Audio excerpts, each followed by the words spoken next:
This is part 2 of this study, the providential gifts of God toward the ingrate and our mercy toward them. We have seen that God is the one who gives wealth and riches. He gives us our family. He gives us beautiful views and food. He gives us joy, the emotions of joy, to enjoy the things that He's given us. The problem is we by nature do not thank Him for those gifts.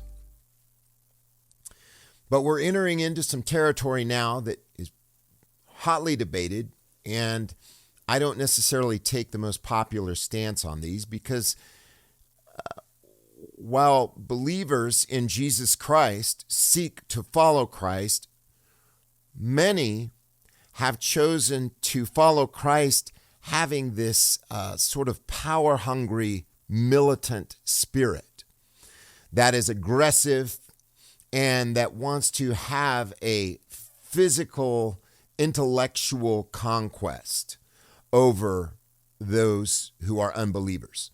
That is not our goal. Our goal is not to dominate people militarily or intellectually or financially. That is not our goal. It never should be.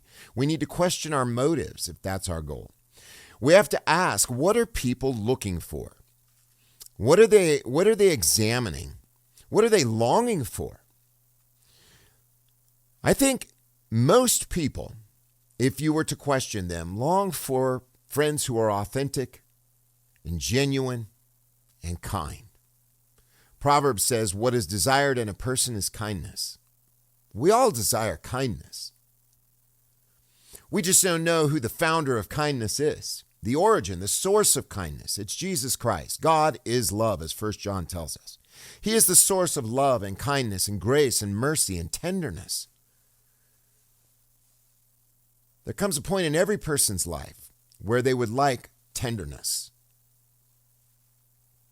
May not seem like it because we live in such a pompous society that is arrogant, and we see a government setting an example of arrogance, power, authority, trying to lord it over us.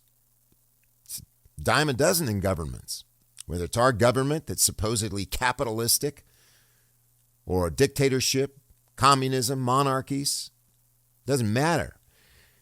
They try to lord it over us. Well, what is our response? They tried to lord it over the Lord, Jesus. What is our response? Remember, Jesus says, I could call down 12 legions of angels if I wanted to. But instead, He set an example for us. It's a timeless example. It's not something that stopped in AD 70 at the destruction of the temple. So many believers in fulfillment. Good grief. It's sad how they demolish wonderful, beautiful Christian principles that are shown the chief example in the chief shepherd, Jesus, as we're going to see. So we've seen that all these things are gifts from God, rejoicing, labor. We saw the example of where Paul said that all of these things, food and gladness and rejoicing, come from God. But now we see this passage in Matthew chapter 5. Again, hotly debated. You have heard that it was said, you shall love your neighbor and hate your enemy. But I say to you, love your enemies. Now, the greatest enemies of the Christian church ever were the Pharisees. They were the greatest enemies. And He says, love them. Love your enemies, bless those who curse you. It's just interesting as well that, I tell you, we believers in fulfillment have probably been cursed more by religious society than secular society. There are many secularists who don't like us, but they don't even really believe in cursing. They just want us to go away. But the religious want us to be accursed from God, anathematized. And that was how wicked the Pharisees were toward believers. They wanted them anathematized. God damn you. Right? In the most literal sense, that's what they wanted. And Jesus says, love your enemies, bless those who curse you. So if he is saying, treat the Pharisees that way, bless them who curse you, do good to those who hate you, pray for those who despitefully use you and persecute you. And again, I hear Christians, well, that was for back then. Shameful. That's shameful talk. That's shameful thinking. How are we to live like Christ? How are we to act lovingly like Christ if we believe that these commands were only for them in the first century? It's absurd. It's hogwash. He says, do this so that you may become sons of your Father in heaven. All of these are acts of mercy, as we will see. For he makes his sun to rise on the evil and the good, and sends rain on the just and the unjust. These are providential gifts that God gives toward the unthankful. He is telling us how to treat those who are unbelievers, period. Those who are enemies of the kingdom of God, enemies of the cross. And now look what he says. For if you love those who love you, what reward do you have? He's just said this applies to everyone. God makes the sun shine on everyone. The righteous, those who are believers, and the unrighteous, those who are not believers. For if you love those who love you, what reward do you have? Do not even the tax collectors do the same? And if you greet brothers only, what do you do more than others? The Pharisees were notoriously guilty of only treating themselves with kindness. Do not even the tax collectors do so? In other words, he's saying, if you greet your brothers only, what do you do more than others? Do not even the tax collectors do so? He's saying, look, here's some people who are nice to everybody. They greet everybody, right? Don't just greet certain people. Stand by yourself. I'm holier than you. Therefore, now listen very, very carefully. Therefore, be perfect. Teleos, complete. Be perfect even as your Father in heaven is perfect. What are we thinking? What does this mean? Is he saying mind your P's and Q's and obey every jot and tittle? No, he's not, as we're going to see. Luke chapter 6. This is the harmony. Luke 6, verses 27 through 36. But I say to you, who hear? It's going to sound like a lot of this is similar, because it is. But look at the unique nuances that Luke brings to the table. Love your enemies, do good to those who hate you. Same thing as Matthew. Bless those who curse you. Pray for those who despitefully use you. And to him who strikes you on one cheek, also offer the other. And to him who takes away your garment, do not forbid your tunic also.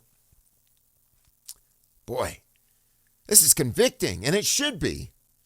And it should really be convicting for those of us who have tried to wash our hands of this passage, shove it in the past 2,000 years ago. It's one thing to be convicted, man, I'm not really doing these things. But we should be terribly convicted if we have just cut out this portion of the gospel by throwing it back into the first century. Give to everyone who asks of you, and from him who takes away your goods, and do not ask again. Give. Now, what does Paul say in 2 Thessalonians? He says, let him who does not work not eat. Okay, these are tough things. These are tough things. Now, what does it mean to give? Is he speaking of money, of food, services.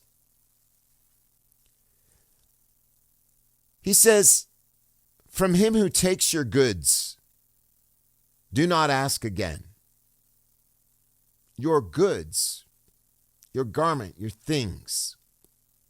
This is hard. This is really hard. We see in the Old Testament that the person who stole was to restore fourfold. What do these things mean? God has to work on our conscience, but to throw these things back into the first century, just carte blanche, as if we just have power to just do away with any scriptures, I think is unwise. And we're going to see why. As you desire that men should do to you, do also to them likewise. It sounds to me like Jesus is speaking about mercy, grace, forgiveness. Do unto others as I have done unto you. As Christ has loved you, so love one another. Paul says, as Christ has forgiven you, so forgive one another. Maybe what Jesus is doing here is explaining what goods are. Turning the other cheek.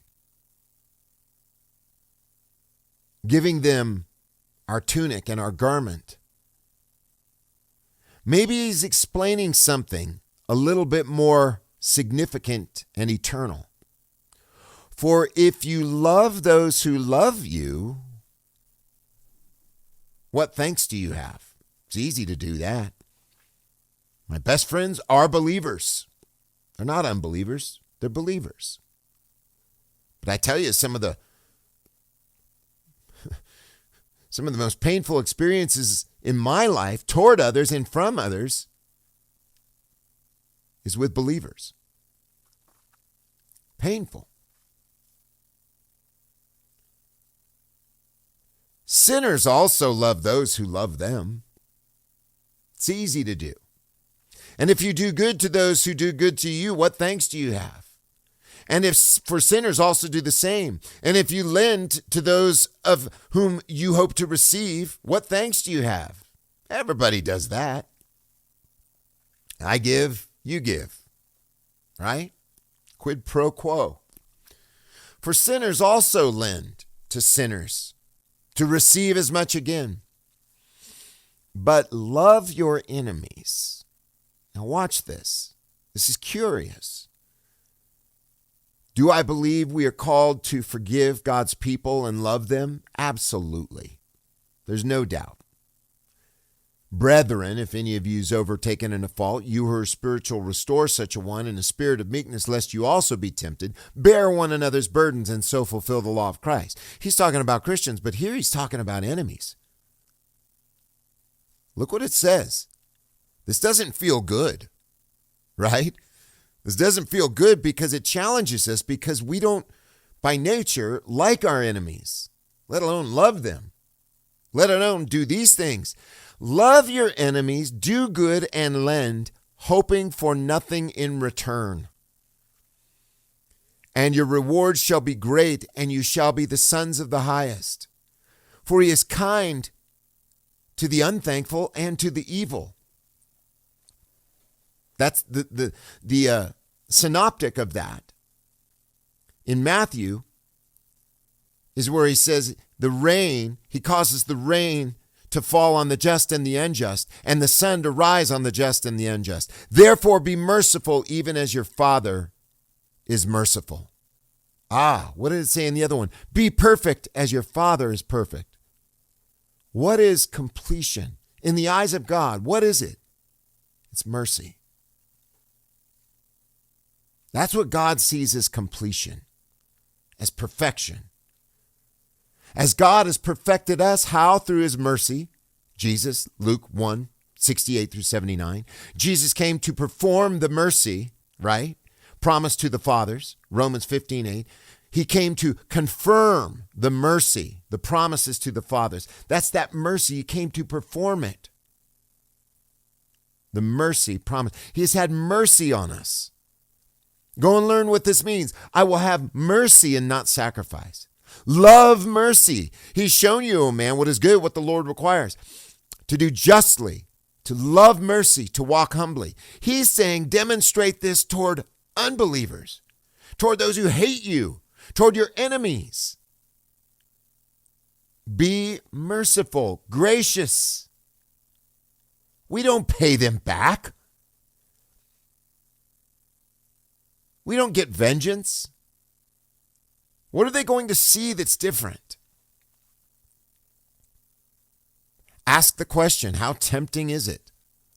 How tempting is it to pay back unbelievers? They stole from me. Just yesterday, I misplaced my electric guitar. And I immediately placed blame on someone who may have gotten into my car, my house. I was like, oh, I'll get them. I'll make them pay me back. And then I found my guitar. It was right at the foot of my bed. Good grief. But it was sort of a wake-up call. And this next passage we're going to go over is really convicting. And again, it's a passage that goes widely ignored by the militant Christianity, by the patriots. So join me in part 3 of this series, the providential gifts of God toward the ingrate and our mercy toward them.